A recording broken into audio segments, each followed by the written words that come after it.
नमस्कार, आप देख रहे हैं जेएमएस न्यूज। जेएमएस ने जनलोक मंथन संदेश और मंथन से होगा हर बात का। जेएमएस न्यूज पर ब्रेकिंग न्यूज। भोपाल से इलेक्शन 2023 को लेकर बड़ी पार्टियों ने की प्रेस कॉन्फ्रेंस के माध्यम से अनेक पत्रकारों के सवालों का जवाब दिया, जहां पर सभी पार्टियों ने एक दूसरे पर आरोप जड़े। हर पार्टी एक दूसरे पर आरोप जड़ने का काम कर रही है। जनता को लुभाने के लिए प्रत्याशी घर घर जा रहे हैं और विकास की बातें भी कर रहे हैं। आइए गोविंदपुरा विधानसभा में क्या कुछ जनता कह रही है इलेक्शन को लेकर, आपको ग्राउंड रिपोर्टिंग के माध्यम से दिखाते हैं क्या है माहौल ओपिनियन पोल में। जेएमएस न्यूज़ की टीम ग्राउंड रिपोर्टिंग के माध्यम से आप तक पहुंचा रही है वो तमाम जनता की बातें जो जनता महसूस करती है, सोचती है अपने विधायक को लेकर। गोविंदपुरा विधानसभा से कांग्रेस प्रत्याशी रविंद्र साहू झूमरवाले ने बाढ़ पिपलिया मोहल्ला, खजूरी खुर्द, ऋषिपुरम, आनंदपुरम, बिजली कॉलोनी, अन्य क्षेत्रों में जनसंपर्क तेज किया। लोगों ने जगह जगह पर सहवासियों ने फलों से तौलकर और फूलों की वर्षा कर स्वागत किया। उनके पक्ष में वोट करने का भरोसा भी जताया। जनता पार्टी की प्रत्याशी कृष्णा गौड़ ने जनसंपर्क के दौरान लोगों से कहा कि आपका एक वोट गोविंदपुरा प्रदेश का भविष्य तय करेगा। कृष्णा गौड़ ने बुधवार को वार्ड नंबर 64, 67 के इलाकों में राजीव नगर, रजत नगर, सतनावी नगर, इंद्रपुरी, साई हॉस्टल आदि इलाकों में जनसंपर्क किया। वहीं गोविंदपुरा विधानसभा सीट से रविंद्र साहू झूमरवाले ने जनता से वादा किया कि उनके विधायक रहते हुए जनता को, गोविंदपुरा विधानसभा की जनता को धूल मुक्त कर दिया जाएगा, क्योंकि गोविंदपुरा में गड्ढे वाली सड़कें गोविंदपुरा की जनता को पिछली सरकार की, पिछले विधायक के माध्यम से मिली है। जनता उनके कामों से काफ़ी दुखी नज़र आ रही है। उनके दुख को सुख में बदला जाएगा। अच्छी सड़कें, धूल मुक्त सड़कें दी जाएंगी। आइए अब आपको सीधे लिए चलते हैं गोविंदपुरा विधानसभा की जनता के पास, जहां पर जनता क्या कुछ चाहती है नए विधायक से और क्या शिकायत थी पिछले विधायक से। विधानसभा सीट को लेकर के हमारी जेएमएस न्यूज़ की टीम अभी इस समय रात के 9 बजने को है और हम जान रहे हैं यहाँ मार्केट लगने वाला है। इलेक्शन 2023 मध्य प्रदेश विधानसभा चुनाव की धूम है, चारों तरफ चर्चा इसी बात की है। आम आदमी क्या सोचता है, किसकी बनेगी सरकार, कौन सा विधायक काम का है, कौन सा विधायक काम का नहीं है, इस सब को लेकर हम ग्राउंड रिपोर्ट के माध्यम से, ओपिनियन पोल के माध्यम से आपको जानेंगे। एक माता जी हैं, आंटी जी हैं, जो कि अंडे का ठेला लगाती हैं। कितनी इनकम हो जाती है माता जी आपकी? भैया कुछ नहीं होती है, ये क्या नाम से 6 रुपए का अंडा पड़ता है, मिलता है एक 175 की क्रेट पड़ रही है। तो अब 8 रुपए में बेचेंगे तो इसमें गैस भी जल रही है, प्याज भी है, 80 रुपए किलो की प्याज लगा रहेंगे, 50 रुपए किलो मिर्ची है, बाकी का और मसाला भी है, उसमें भी लोग बाग नखरा करते हैं। हम तो नौका दे रहे हैं। आपको 80 रुपए किलो प्याज मिल रही है इनको, तो आपको क्या लगता है कि महंगाई ज्यादा है कि नहीं? महंगाई ज्यादा है ना, महंगाई तो बढ़ती ही जा रही है, घट कहाँ रही है भाई। हम तो कहें कि घटना चाहिए, कोई भी विधायक बने और कोई भी सरकार, किसी की भी सरकार बने, पर यह है कि सस्ताई होना चाहिए। गरीबों के जो गरीब जो मर रहे हैं ना, उनको थोड़ी राहत मिल जाए, हर चीज़ में सस्ताई होना चाहिए। 8 गेहूँ है तो 3,000 रुपये कुंटल, दाल है तो 200 रुपये किलो, हर चीज है, मिर्ची है तो 300 रुपए। महंगाई ने कमर तोड़ दी, महंगाई ने। अब ये देखो, ये हमारी उम्र है ठेला लगाने की, जो हम ठेला सरकार से चाहती है महंगाई कम करो, नहीं तो बदल देंगे। अब हाँ, महंगाई कम करे नहीं तो बदलेंगे सरकार, और क्या है। फिर हमारी मर्जी, हमारा वोट हम किसी को भी दें। Very good. तो कुल मिलाकर इनका कहना है कि यदि आप विकास नहीं करते हैं, खासतौर से विधायक, क्योंकि विधायक के अंडर में पूरा एरिया आता है, वो जाकर के जिस तरह से वोट मांगते समय हाथ जोड़ते हैं, उसी तरह से विकास भी हाथ जोड़ जोड़ के करें कि देखो माता जी हमने विकास कर दिया है। हाथ जोड़ करके, पैर पड़ करके, जिस तरह से वोट मांगते समय पैर पड़ते हैं, विकास करते समय भी आइए विकास कर दीजिए, वो पैर पड़िए। लेकिन कई बार लोग नदारद रहते हैं। भाई साहब से जानेंगे, गोविंदपुरा में क्या लग रहा है आपको, किसका विकास कैसा है? विकास है लेकिन उतना नहीं है, लेकिन है विकास है, लेकिन जो इस स्पीड से होना चाहिए उतना उस स्पीड से नहीं है। लेकिन बाकी खैर कर रही है, जो भी थोड़ा बहुत कर रही है वो कर रही है। पर हो क्या रहा है, थोड़ी बहुत महंगाई भी चल रही है। जैसे प्याज पहले 10 रुपए किलो, 15 रुपए किलो चलते थे, अभी मैं खरीद के लाया हूँ, सामने रखे हुए हैं, मेरे को 80 रुपए किलो प्याज मिले। और आप काम क्या करते हैं? मैं सब काम, मजदूरी वगैरह सब काम करता हूँ। अब ये बताओ, मैं सुबह से शाम तक 300-400 रुपए कमाऊंगा। अब मैं तो बाल बच्चों को कैसे पालेंगे? हाँ, बाल 80 रुपए प्याज भी है। और मैं भी क्या कहते हैं, मजदूर आदमी हूँ। मैं तो मुंह पे बोल रहा हूँ कि दारू भी पीता हूँ। अब मैं अपना दारू भी पीऊंगा तो 300-400 रुपए में क्या बचाऊंगा मैं घर के लिए? तो आप सरकार से चाहते हैं कि आपकी दारू छूट जाए? नहीं, दारू नहीं छूटे, वो सरकार तो क्या कोई भी नहीं छोड़ सकता। कोई ऐसी योजना आ जाए कि दारू छूट जाए तो आप छोड़ देंगे? हाँ छोड़ देंगे, लेकिन योजना ये आए भले दारू नहीं छूटे। हाँ, छोड़ दूंगा, मन में होगा तो छोड़ दूंगा, नहीं तो किसी के बाप भी नहीं छोड़वा सकता। हाँ। नहीं, जैसे दारू मिलना बंद हो जाए, मिलना ही बनना ही बंद हो जाए तो दारू छूट जाएगी? फिर तो आराम से छूटेगी, क्यों नहीं छूटेगी।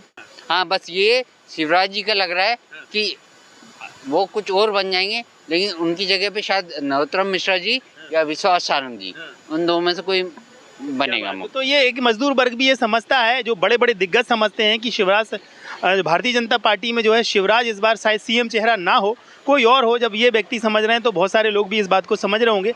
आप बताइए, गोविंदपुरा विधानसभा में विकास को लेकर आप क्या कहना चाहते हैं? विकास के नाम पे तो कुछ नहीं हुआ है। रोड भी बिल्कुल आप देखिए, ये अपना मतलब ये जो रत्नागिरी से जो आनंद नगर तक की रोड है, उसमें कितने गड्ढे हैं।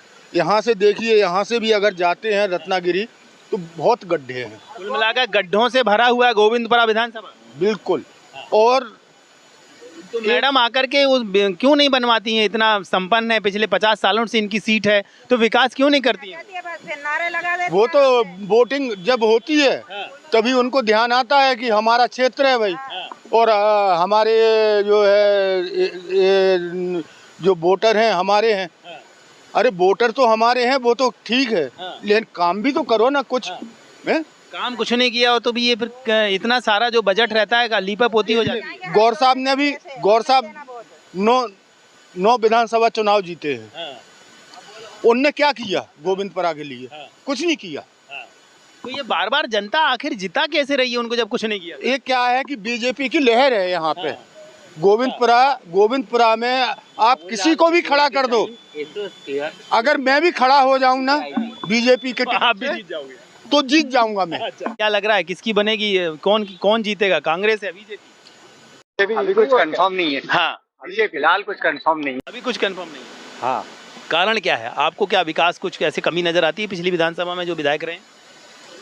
यार देखो, कमी तो फिलहाल ऐसी कुछ नहीं है, लेकिन फिर भी कंफर्म तो मेरे हिसाब से कुछ भी, मतलब अभी फिलहाल की स्थिति में यहाँ की जो सीट है वो कांटे की टक्कर है।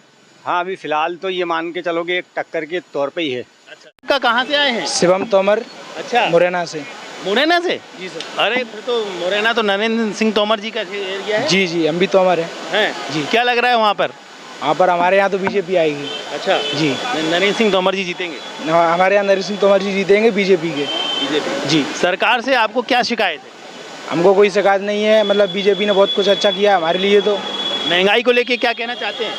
महंगाई तो है, महंगाई तो मतलब प्याज भी 80 रुपए किलो है। और ये सब मतलब सब महंगाई का जमाना है, वो तो अब सब कुछ महंगाई है। आप ये मानते हैं कि सरकार जो है महंगाई को कंट्रोल करने में विफल है? जी, सरकार महंगाई कंट्रोल नहीं कर पा रही है क्या? बेरोजगारी को लेके क्या कहना चाहते हो? बेरोजगारी क्या, मतलब कुछ मतलब जॉब वॉब नहीं मिल रही है। सब ऐसा ही कुछ है बीजेपी की सरकार में। वो बात तो है। इस बार कांग्रेस को बनाया जाए सरकार को। अच्छा, हाँ, एक बार कांग्रेस को भी मौका दिया जाए। जी, आप जैसे समर्थक बीजेपी के हैं, लेकिन आप चाहते हैं कि एक बार मौका कांग्रेस को? जी, बीजेपी के हैं, खास आदमी बीजेपी के, पर इस बार मतलब कांग्रेस को मौका दिया जाए एक। जी, तो मौका कैसे दोगे आप? जब वोट दोगे तभी तो मौका आएगा। वोट देंगे, इस बार कांग्रेस को सपोर्ट करेंगे, फुल सपोर्ट करेंगे कांग्रेस को। अच्छा अच्छा जी।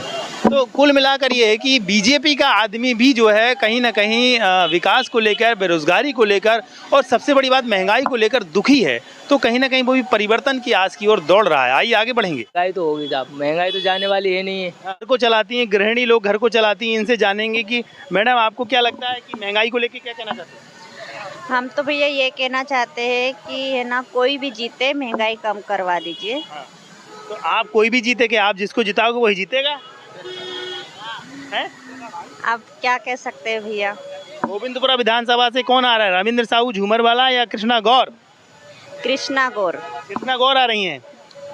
यहाँ का विकास को लेके क्या कहना चाहती हैं? धूल मिट्टी वगैरह, रोड गड्ढे वड्ढे वगैरह तो नहीं है ना भैया? हम लोग झुग्गी बस्ती में रहते हैं। वहाँ पर बिल्कुल भी सड़क ठीक नहीं है, नालियाँ नहीं है, पानी नहीं है, बिजली नहीं है, कुछ भी नहीं है। यानी कृष्णा गौर के एरिया में ना नाली है ना पानी है जी, और गड्ढे और धूल भयंकर है जी। तो फिर भी आप ऐसे विधायक को क्यों जिताती हैं, ऐसे नेता को? हाँ, वो कहते हैं कि हमें वोट दो, हम ये सब करेंगे सुविधा। जब है तो वोट का टाइम आता है, जब वो लोग आते हैं फिर उसके बाद में आते ही नहीं है कोई भी। तो फिर आप परिवर्तन चाहती हैं इसका मतलब? जी ना है जी आप अब इस बार परिवर्तन चाहेंगी और विधायक बदल देंगी? जी। तो कुल मिलाकर जो है दबी आंखों से परिवर्तन की लहर भी है। साहू झूमरवाला भी प्रचार कर रहे हैं, कृष्णा गौर भी जोर शोर से प्रचार कर रही हैं। लेकिन जो है कि इनका कार्यकाल जो था उनने अच्छे से निभा रही हैं कृष्णा गौर। गली गली में नाली नहीं थी, उनने नाली की व्यवस्था करवाई। नर्मदा लाइन नहीं थी, उसको डलवाया उनने। भोजपुर विधानसभा की बात करें तो कांग्रेस से राजकुमार पटेल को चेहरा बनाया गया है।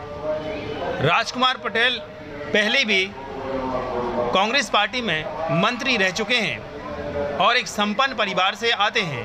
वहीं भारतीय जनता पार्टी की ओर से सुरेंद्र पटवा पूर्व विधायक जो पहले थे उनको मौका दिया गया है। क्या कुछ कहती है यहाँ की जनता, आइए आपको लिए चलते हैं सीधे भोजपुर विधानसभा। कौन से विकास ये आने वाले विधायक से चाहते हैं और क्या कमियां रहेंगी? सर आपको क्या लगता है यहाँ से कौन, राजकुमार पटेल की जीत हो रही है या राजकुमार पटेल की जीत हो रही है? और क्या है, बदलाव का है। 15 साल से हम देख रहे हैं विधायक जी को या कुछ काम नहीं हो रहा है। आप इधर साइड में घुमा के देखिए, पूरा सब सिस्टम देखिए, अब रोड मोड सब खराब पड़े हुए हैं, कोई साफ सफाई कुछ नहीं। तो बदलाव चाहिए, लोगों को पट्टे चाहिए, पट्टों का आश्वासन दिए सब अपने राहुल नगर में, मोहतरमपुर में, कटी घाटी में लोगों को दिए कि देंगे। 15 साल से आदमी को बेवकूफ़ी बनाई रही सरकार। तो बदलाव चाहिए, राजकुमार भैया को दिखाना है और बदलाव चाहिए जनता को। तो बदलाव का मूड बना लिया जनता ने। कुल मिलाकर बदलाव का मूड भोजपुर विधानसभा की जनता का है। आगे देखेंगे। सर अपना परिचय देती बताइए कि आपको क्या लगता है, राजकुमार पटेल आएंगे या सुरेंद्र पटवा? देखिए, एक चीज़ बता दूं कि जनता के हाथ में फैसला और जो जनता देख रही है, क्योंकि विगत कई वर्षों से कई पंचवर्षीय ऐसी हो रही है जिसमें निरंतर एक परिवार का कब्जा बना हुआ है। जो चुनाव का टाइम होता है, निश्चित ही वो ऐसा समय होता है जब पब्लिक अपनी बात रख पाती है। केवल एक ही समय उसके पास ऐसा आता है जब वो अपनी बात रख पाती है, अपने मताधिकार का सदुपयोग कर पाती है। तो निश्चित ही इस बार वो सदुपयोग करेंगे और परिणाम तो जो है 17 के बाद आएंगे और जो भी परिणाम आएंगे बड़े मजेदार होंगे। इस बार टक्कर बहुत कांटे की है, क्योंकि अभी तक क्या होता था सरकारी मुगालते में थी सभी लोग, लेकिन इस बार टक्कर बहुत कांटे की है। दोनों ही प्रत्याशी अपनी भरपूर कोशिशों में लगे और लुभावने वादे और सारी चीज़ें हो रही, लेकिन जो जनता है मैं सबसे आग्रह करूंगा कि प्लीज सोच समझकर अपना वोट दें, इस बात को देखकर वोट दें कि वास्तव में आपके साथ कौन खड़ा है। मध्य प्रदेश में 230 विधानसभा सीटों के लिए 17 नवंबर को वोट डाले जाएंगे। भोपाल की बहुचर्चित सीट गोविंदपुरा विधानसभा 154 से कांग्रेस प्रत्याशी रविंद्र साहू झूमरवाला तो भाजपा से कृष्णा गौर आमने सामने है। ये सीट बहुत ही कांटे की टक्कर की मानी जा रही है। वहीं भोजपुर विधानसभा से कांग्रेस प्रत्याशी राजकुमार पटेल हैं तो दूसरी ओर सुरेंद्र पटवा है। ये सीट भी कांटे की टक्कर मानी जा रही है। अब देखना होगा कि किसकी किस्मत जागेगी और कौन बैठेगा विधायक की सीट पर। Bureau report, JMS news, Bhopal.